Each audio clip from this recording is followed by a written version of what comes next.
start off by thanking Mia Ehrlich and Jonathan Murray for inviting me here. I'm very excited to be here and participate in the very first conference in documentary animation. It's a wonderful event.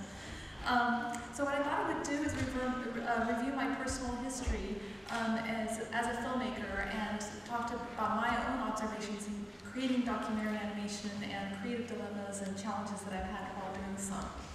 So I'll start by reviewing my own background. I began studying social science and art at Old Dominion University in Virginia, and then I went to Rhode Island School of Design, where I received my undergraduate degree in film, video, and animation, and I made my first film, which is entitled Manja. And then from there, I went to the California Institute of the Arts, where I received my MFA degree and majored in experimental animation, and there I made my thesis film, Faith and Patience.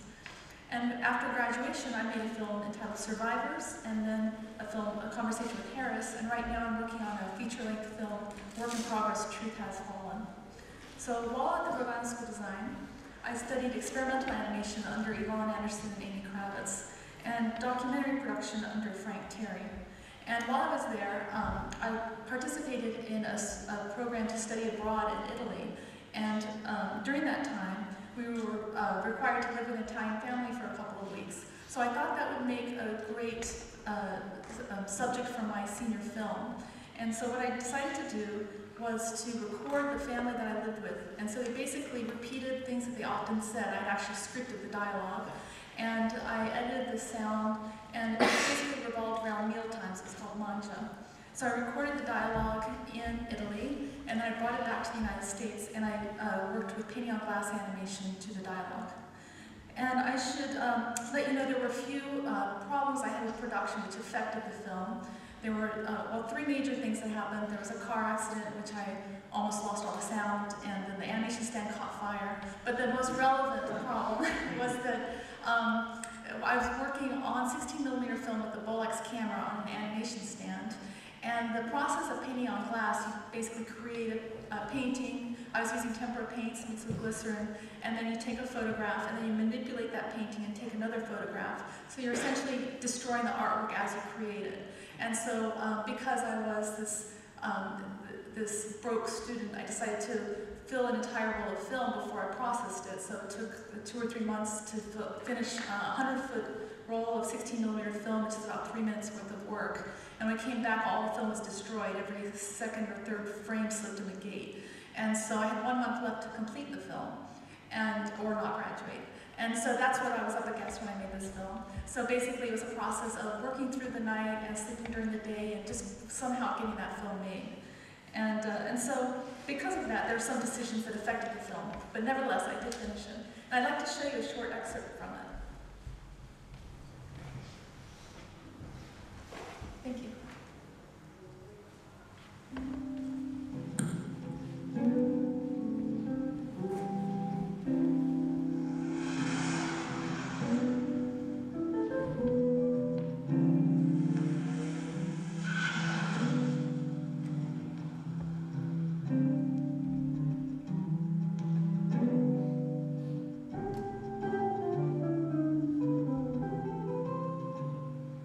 Today is the first day of my Italian homestay. My school arranged for all of the students to live with an Italian family for 2 weeks. I had no idea what to expect. Ciao, welcome to the studio. My name is Elena and I am your sister, Jenny. Look at my house is there on the center of town. There you can look the castle, and there the lake.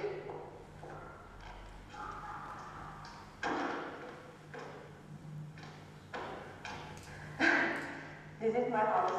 Come with me. This is the kitchen. This is your bedroom. This is the bathroom and the sitting room here, and upstairs there are my bedroom and my parents' bedroom. My father is a fisherman, and my mother is a teacher at school. I hope that you like stay here. Ciao!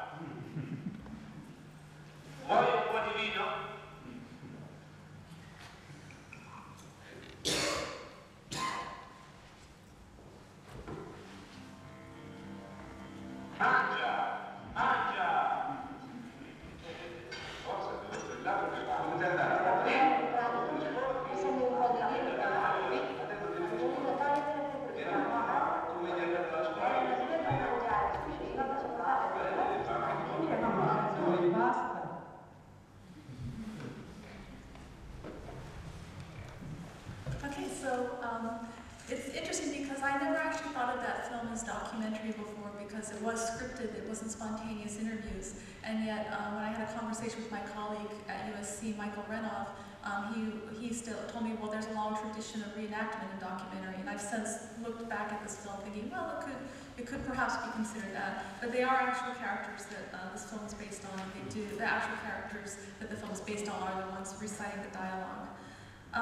So this film was made in 1 month, as I mentioned, and the challenges was not only just the time frame, but capturing the actual experience of living with the family, and I actually wanted the characters to resemble the actual characters that the film was based on. So I filled a sketchbook with sketches of them, and I was really trying to stay true to them, which is not the case in most of my work. Usually I don't try so hard to resemble actual people. And it was important to me to revolve the film around meal times and try to get that energy, and that really was kind of the experience that was the experience of living with them. So after I completed that film, I went to CalArts, and for my thesis film, I was finding it really interesting what was going on in my niece's life. She was 4 years old. Her name was Patience, and her mother was expecting a new child. Or she just actually had a new child, and her entire world was changing. And it impressed me how her life was changing, in that she was no longer the oldest one, and how she was adapting to having this new sibling. So, and it was also interesting how her relationship with this toy character, this robot baby, resembled her relationship with her sister. So I thought that would make an interesting documentary. And so what I did was a friend of mine shot these interviews in live action, and I used that as a basis for rotoscoping the film. And I shot several hours of interview, and then I selected the parts that I thought were the most revealing of her relationship with her sister. And so this film combines rotoscoping and for those of you who don't know, it's basically live action filmmaking, and projected onto a sheet of paper, or that's how I did it, and I traced each image so that it resembled the live action. And also there's some traditional drawn animation and xerography, which is basically taking the live action photography and having the images xeroxed, and then reproducing those images and coloring on top of them. So I'd like to show you a short excerpt from Faith and Patience.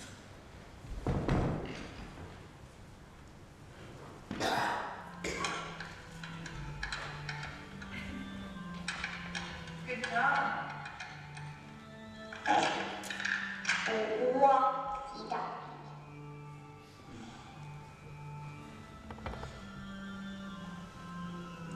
There's any more babies. Faith's birthday? No, I can't. Why not? Because she's too little. Too little to give birth? Too heavy? Heavier than robot baby? Yeah. What happens when your robot baby sleeps? Well, she cries. When she's sleeping? Yeah. She starts to wake up, that's why she cries. She sleeps.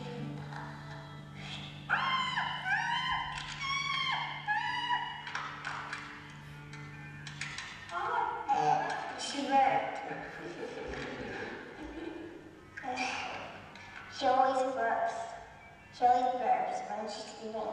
She has sickles and always sleeping at night. You're a good mommy, Patience. I'm not a mommy. Oh, you are a robot baby.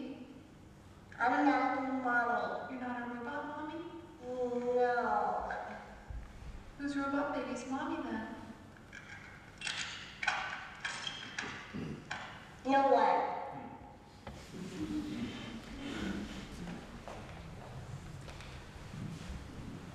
So the creative challenges of making that film was trying to select portions of the soundtrack that really captured the relationship between Faith and Patience.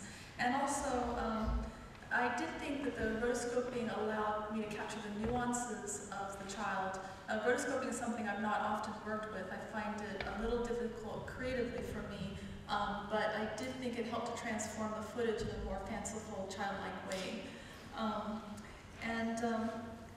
And there is a sentence at the end of the film where she admits that she doesn't like being the youngest, not being the youngest anymore. And that was really, for me, the message of that film that I was trying to capture. So that was 4 to 5 minute film. And as I said, it was a little bit of a challenge combining all of the different techniques, but somehow it did hold together, hopefully. So after I made that film, I was graduating from CalArts, and I actually had a conversation with a friend of mine, Ruth Hayes, who's here in the audience today. And I was telling her how frustrating it was for me that I had begun a documentary at Rhode Island School of Design that was a live action film about domestic violence, and I never finished that film. That was a film that the people I had interviewed did not want to be identified, and so I made an effort to make sure that they were in silhouette and you couldn't see their faces. So it's basically talking heads silhouetted shadowed, talking heads. So visually it was not at all interesting. And my instructor advised me to follow the people around and try to get some more dynamic action scenes, and I wasn't prepared to do that. So I ended up never putting that film aside, and yet I had these powerful interviews, and I thought these stories deserved to be told. And my friend Ruth said, well, why don't you make an animated documentary? And it seems so obvious now, but it never actually occurred to me. So it's because of Ruth that I decided to make this film into an animated documentary. So I was able to resurrect these interviews that I had, these audio interviews. And at that time I moved to Philadelphia to teach there, and I met a woman who counseled victims of domestic violence. And I interviewed her, and I interviewed women she introduced me to. I interviewed a man that she introduced me to who counseled men who were trying to change their behavior. And so this was a very ambitious project, and it's a 16-minute long film. And I'd like to show you a short excerpt from this film, and I'll talk a little bit about the process of making it.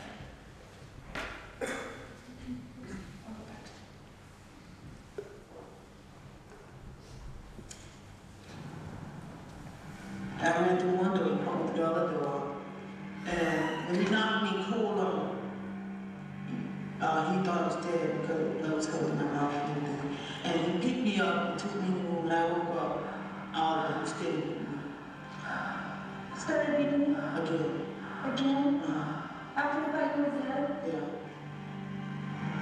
4 months pregnant, when he kicked me in my stomach and knocked me down, he never let me have bruises or anything to be seen. Like he'd hit me in my head or kick me in my stomach, kicked me in the private area, punched my breast, things like that. Any place where nobody could see.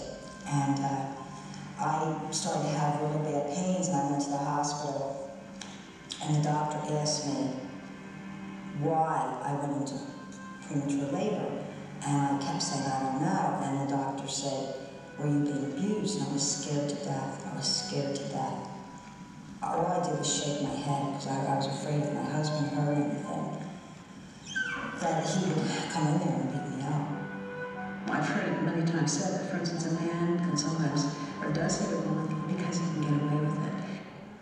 The police in the town, when I called them, would come out, but you would hear them saying, you should cook your ass some more. That's what these women need. They need their asses kicked. And that was the way it was down there. The media, I think, has a big impact on how men view women, can perpetuate myths about how men have certain rights and certain entitlements to women. And I think it's very subtle. I called the police in El Paso. It was like, well, wait, that's between you.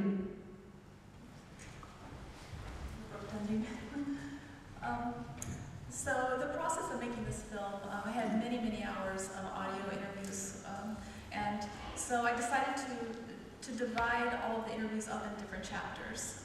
So these chapters that I chose were the first time that the abuse actually happened, the profiles of abusers and the victims of abuse, the actual time, the actual action of the physical abuse and the response from society, mental abuse and self-esteem, control, affection of the abuser, which is a really interesting area, the denial, the actual change when and if it can occur, the act of leaving, and then an epilogue after that. And I had done an internship at a documentary film company, so I imitated their process of, basically I transcribed every interview, which was really useful for me because it helped me to begin editing in my head. And then I would basically cut out areas that, I thought were most interesting and that spoke to me, it was information that I wasn't aware of. And then I divided into these different categories, and then I began to edit the sound from there. And then the first cut was 25 minutes, and I kept taking out certain sections until it was very focused, and I managed to get a 16-minute cut. And so that film that took 4 years to make, 10,000 drawings. It was a labor of love, and lost my eyesight from that. And drawings are 4 inches wide. So creatively, there were a few challenges. How to illustrate the events, especially the dry statistics. Sometimes it was really difficult to choose what on earth should I animate that can be paired with this type of audio, and to keep it interesting. And in this film, I actually did not storyboard the film. Every time, I knew where I was in the soundtrack because I had read it frame by frame, and I knew exactly which drawing it was paired with which part of the sound.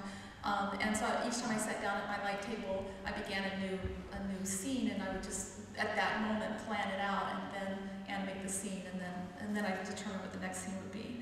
And also, I had no attempt whatsoever to repeat, even if the same character's voice appeared throughout the film, I did not try to make that character look the same way each time. I tried to have a large variety of characters in that film.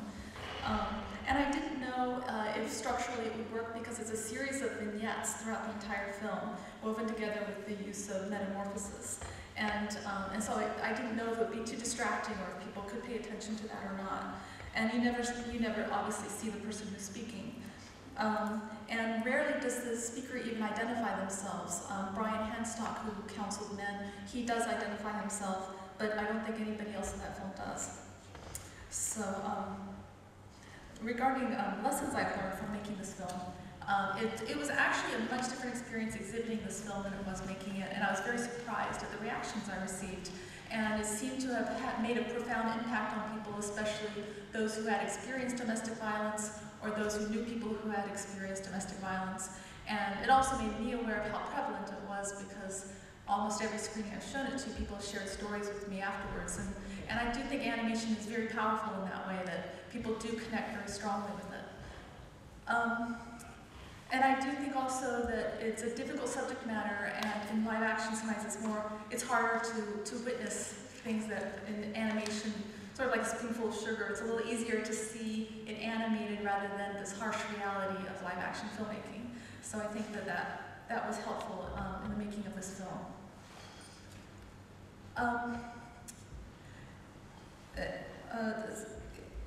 Sorry. One theory I had after I made this film was that if you have a very strong soundtrack and it can exist on its own, I think you can have some freedom with the visuals. And I think as long as there's a connection between the visuals and the audio, you can really go in different directions and still hold the attention of the audience. At least that's my theory. So I put this theory to practice in a class I'm teaching at USC. And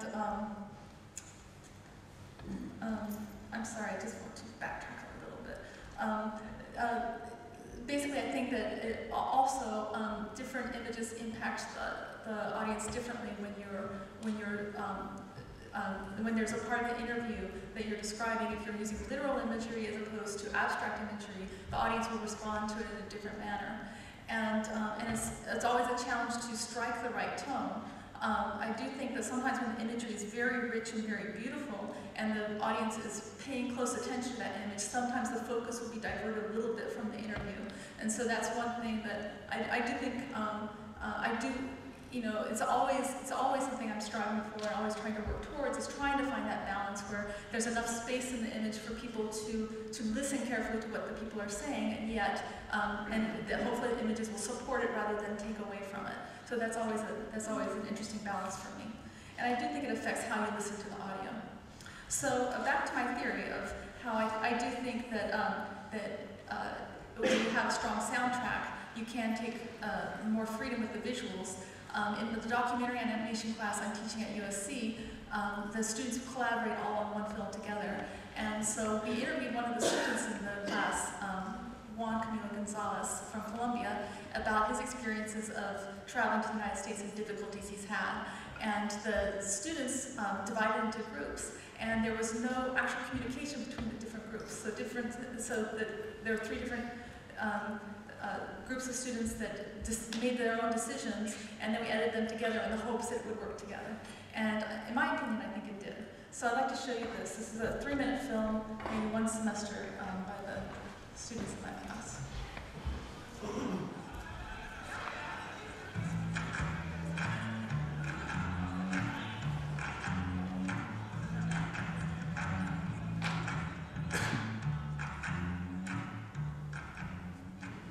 What's your full name?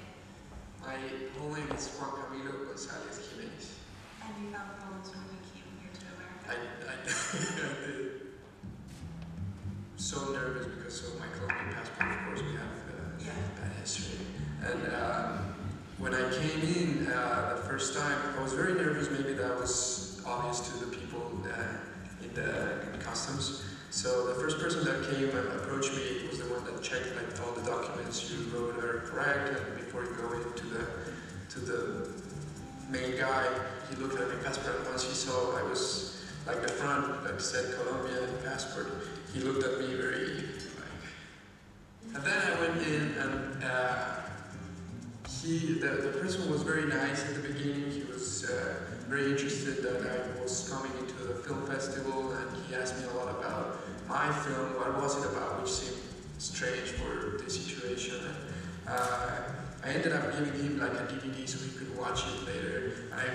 For that I was also very nervous, like, should I give something to this person? Maybe there are cameras around and they're gonna think that I'm giving something to this guy, but then it was fine. And after that I had to go to this room, and that was odd because I thought it went all so well, but it had a bunch of chairs, and the thing that I was noticing the most were the cameras.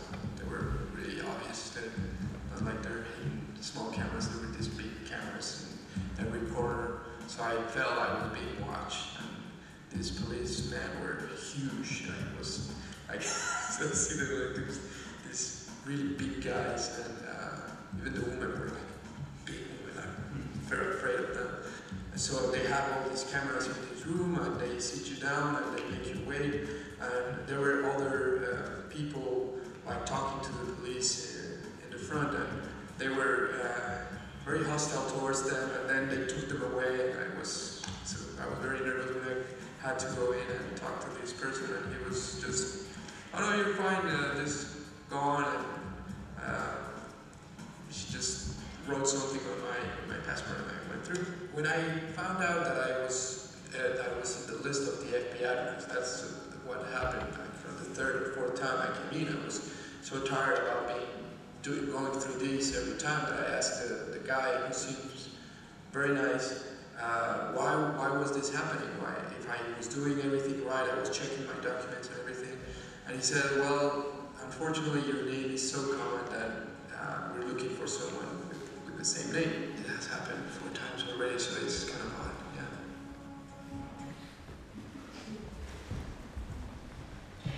So, throughout the making of documentary animation, there are some, of course, some people question the use of animation documentary, but I do think that there are some obviously compelling reasons to use animation documentary. Some that can't be argued with. For instance, when there's no footage or images of the subject matter available. For instance, there's several films that you can immediately think of, like Abductees with Paul Lester, where people believe they were abducted by aliens, and so of course there's no footage available of that, and it makes it really powerful when you see these images animated. Also, Drawn from Memory by Paul Freilinger, which is an autobiographical account of his life as a war refugee in the U.S. and his move to the Soviet-controlled Czechoslovakia. Also, to maintain anonymity of the interviewee, films that you could cite would be And Then I'll Stop by Paul Freilinger also, which is a film about alcohol and drug abuse, really powerful film. Hidden by, I won't say these names correctly, probably David Aronowitz and Hannah Hildborn. and Mats Johansson, which is a film about the plight of a 12-year-old boy, Giancarlo, who fled Peru and spent in hiding for 2 years. So obviously he couldn't be identified, or it would be a danger for him. And of course the same is true in Survivors. These subjects did not want to be identified, so animation was a very effective tool for them. And then of course there's historical reenactments where there's no footage available, such as of course the sinking of Lusitania. There was no footage available for that. Velvet Tigers by Jen Sachs, which is the story of a woman by the name of Winnie Ruth Judd, who was accused of murder in 1931. And so she was able to animate and illustrate that situation. Also, she's working on a film now called The Fantastic Flights of Sophie Blanchard. She's a French woman who's the first balloonist. And I'd like to show you a 2-minute trailer from that film. And here she combines live action interviews with people, and then she uses animation to reenact the situation. This is a feature-length work in progress.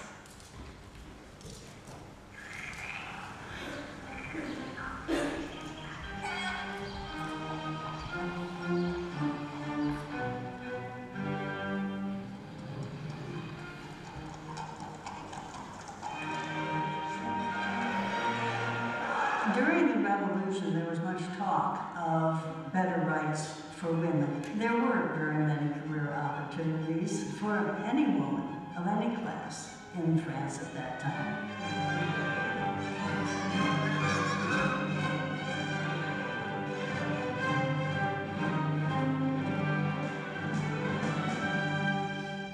Madame Rochard introduced in her father's style, which was specific to her. She wanted really to create more of a spectacle and do bigger and better things over the course of her career. Grooming was incredibly dangerous at that time period.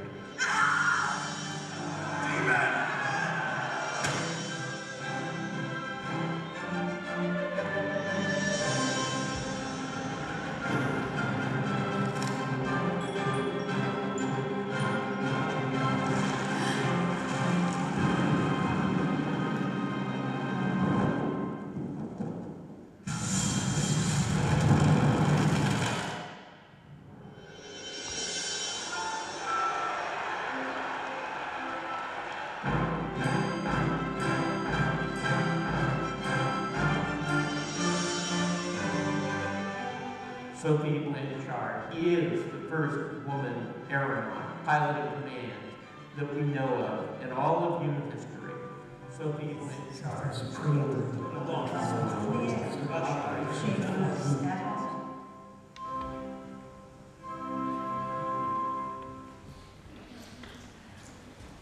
a little pitch for her.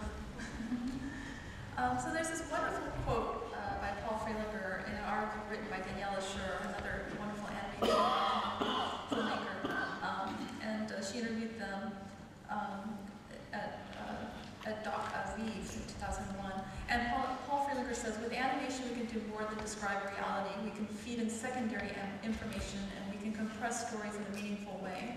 And I think that this is a really interesting statement, and I think it's very true. And I'd like to show you an excerpt from the film I'm working on now, Truth Has Fallen, which is a film about people wrongfully convicted of murder. And in this scene, they're talking about eyewitness testimony and the difficulties in relying on eyewitness testimony.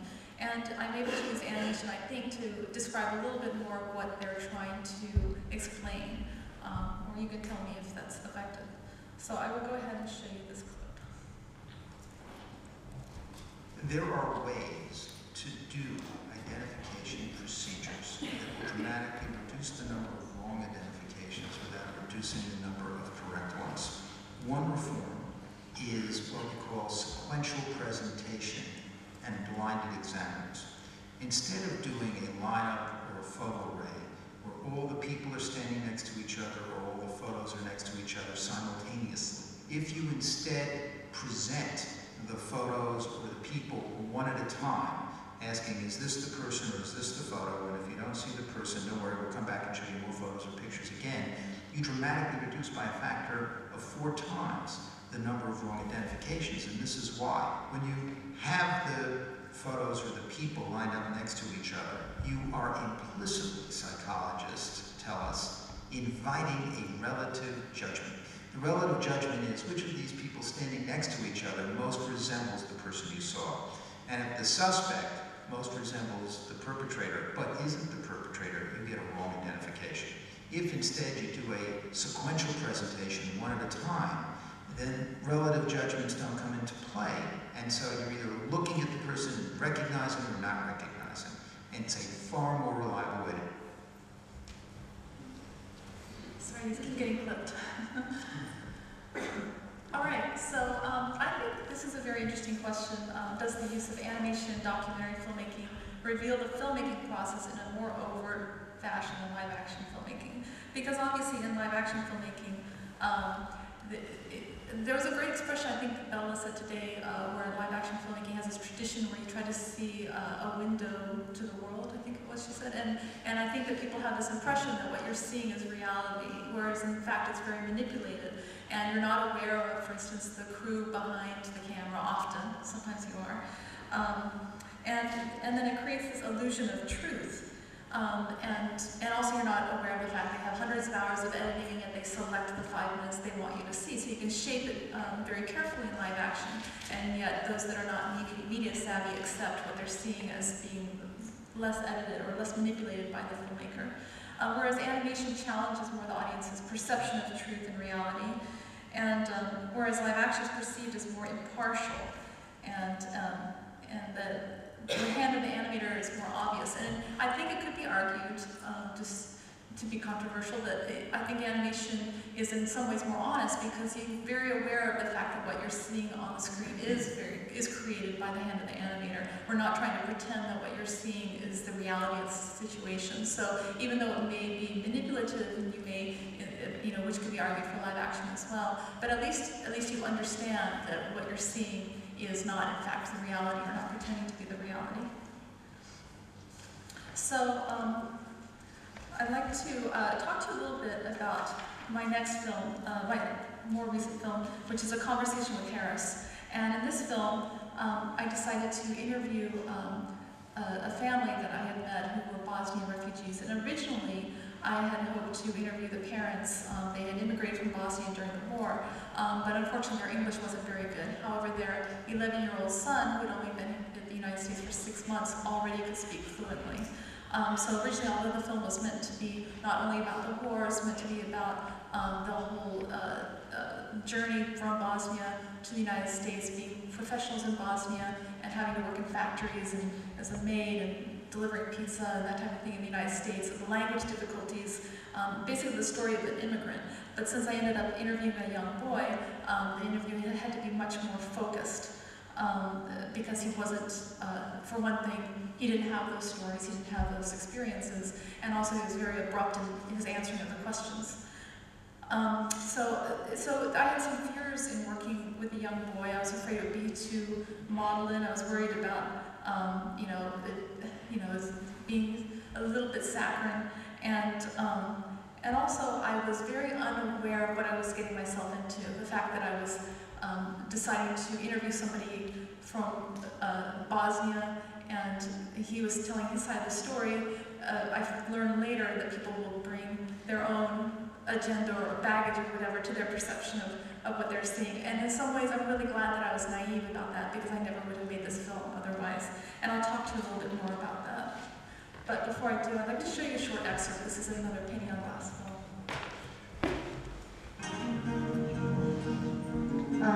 Then we came to Baltimore.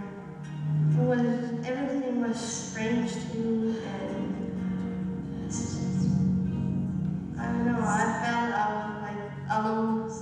Are you angry at Zeros because of the war? I am, because many of my family died, and everything was destroyed in the war.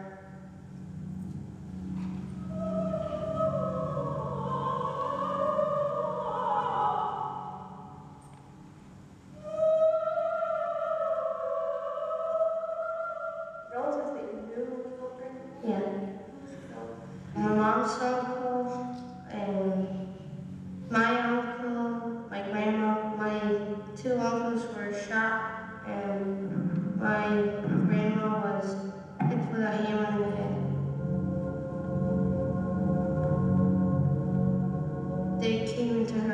serious killer. My aunt was living with her. They pushed my aunt to the side and hit my grandma, but she was okay after that. Then she went to the hospital and she died in the hospital because of that. What would you do if you could meet the people that did that? I would put them in jail.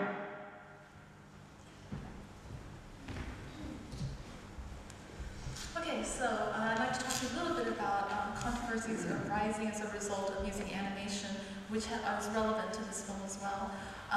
For instance, animation can be perceived as being manipulative, not objective, and I have been told that people sometimes resist. I'm sort of telling them how to think about the film by using animation. And the animator can control how the viewer interprets the subject matter, which is also true in live action to a certain degree. But I do think in animation you have even more power in that regard. And it can be perceived as propaganda, which is what this film was accused of being, which really surprised me because I thought it was this one boy's story. And to me, it wasn't a documentary about the Balkans. It was this one boy's story and his experiences. And it was very interesting to me to see how it was perceived in different areas in different countries. And it was most acute when I showed it in Zagreb. And surprisingly, it got the best reaction from the Bosnian and Serbian and Croatians in the audience. But a lot of other people were very uneasy with me showing this film. And being there and screening the film really made me understand. I mean, there's also this idea of I'm telling somebody else's story. I'm an American, these are not my experiences, and here I am splashing the story on the screen to an audience who's much more familiar with it than I am. So there's this idea of, Western imperialism, and, who am I? Even though I thought this is Harris's story, it was coming through me, and I was telling this story. And that's something that I find is very true with animation. People see it as the animator speaking to the audience, not necessarily the person whose audio you're listening to. And I do think that's true. I feel like it goes through Harris, through me, to the screen. I'm interpreting him, but at the same time, there's also, it can be interesting working cross-culturally, but I do think that you have even more you're more authenticity perhaps, but people respecting even more perhaps when it's your own story, when it's your own culture that you're working with, or that's what I'm sort of thinking at this point. Because I have received so many strong reactions to it, I think I may not try that again, working cross-culturally. And then, of course, it was, in this particular film, I was accused of asking leading questions. And originally, I didn't intend to use my voice at all. So I do think there's at least honesty that you hear the questions, so you know what question's being asked and what he's responding to. But I hadn't mic'd for my voice, so that's something that I had to compensate for later. But it was necessary to hear my voice so that you understood the context of what he was saying, because he didn't answer the questions in a way that you would understand otherwise. And I'd also like to point out, too, a problem that I had with survivors, in that there was one particular statistic that was cited, in that women at either end of the educational spectrum are more likely to be abused. So if somebody has a PhD, for instance, they're more likely to be abused than somebody that has less education. And many people took issue with that statistic. And with conversations I've had with live action producers, they've never had that problem that you see the person who's speaking, you see the subtitle of who they are and their credentials, so you understand that's the person citing that statistic and they're the expert. Whereas I did not have that. I just had the voice and I animated the character and I didn't have a subtitle identifying who that person was. So I was held a little bit more responsible for that information. So I found that very interesting as well. So I think it's a really interesting question too, which is a question that's been that has been discussed already in this conference. Are animated documentaries accepted by audiences as being legitimate? And I do think that, for instance, the fact that Waltz with Bashir was made and has been so widely accepted, just the very fact that it was made, is a really strong testament to the fact that it is actually being accepted. And if box office receipts are to be any kind of judge, then also there's Persepolis and The Kid Stays in the Picture and other films that have also done equally well. And the fact that we're all here today and you're here listening to me talk about animated documentary, that alone I think is some sort of testimony to the legitimacy of documentary animation, at least I hope so. And there's this wonderful quote by Waltz with Bashir, by Ari Folman, about Yusuf Bashir, in which he says he specifically used animation to tell the story because it gave him creative freedom to move from one dimension to another, from realities to dreams to subconscious issues to hallucinations to drug influences to war, which is probably the most surreal thing on earth. And I was going to show you a clip from my film to illustrate that point a little bit, but I think in the interest of time I probably should not, because we want to make sure we go to the film in time.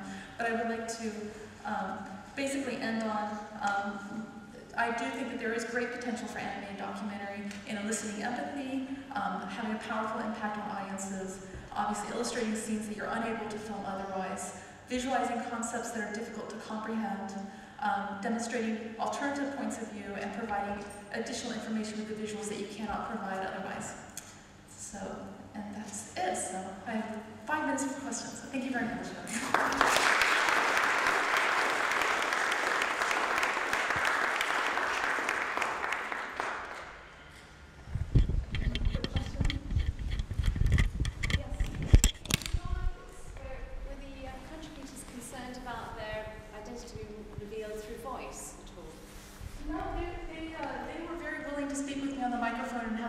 Recorded. I didn't identify them in the credits because they were still worried about the abuser locating them, but they did not express any fear with actually having their voices heard.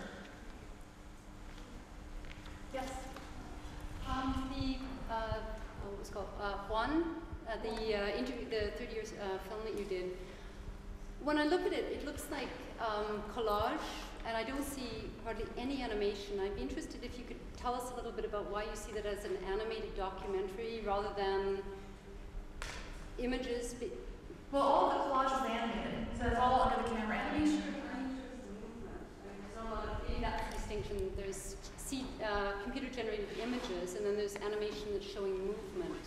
Right, and all of the collage was animated under the camera, so there's a lot of under-the-camera actual animation. There's some live action shot on a cell phone there that's very rough, but there's a lot of photographs that were manipulated, paper photographs manipulated under the camera, documents that were animated. So a lot of it was handmade. It's not, there's not very much digital in there at all. But yeah, in my opinion, that's animated. Yes? Thank you for raising a lot of interesting points of discussion. One thing, as it's don't you think that it depends on a lot of other factors when a viewer feels empathy with the subject of the film? And it's not just only style of representation that counts, there are a lot of other variables. I do agree. I do think that it's just interesting to me how strongly people have identified with my films, and I'm assuming, or that's my assumption, is that the use of animation somehow amplifies that. So it could be a mistaken assumption on my part, but I do think that the use of animation, I think iconographic images are friendly and opens people up to a certain degree. That's my opinion. You may disagree. But I do think that somehow it makes people more receptive. That's just my own opinion. It doesn't mean it's true. For example, you showed a film about the French woman in the balloon. I think if you made a live action film, romantic, with a pretty actress, it would be more easier for the viewer. Oh, so you're saying not use interviews with people, but to actually fictionalize it, to actually reenact it. Yeah, that would be an entirely different film. And I'm not sure, that would be like a biopic in a way. Yeah. But to elicit the feeling of empathy. Yeah, I don't think she was going for that. I think in that case, she was trying to illustrate the sequence of events. She wasn't trying to make you change your mind in any way about anything. Thank you very much. Welcome. Thank you.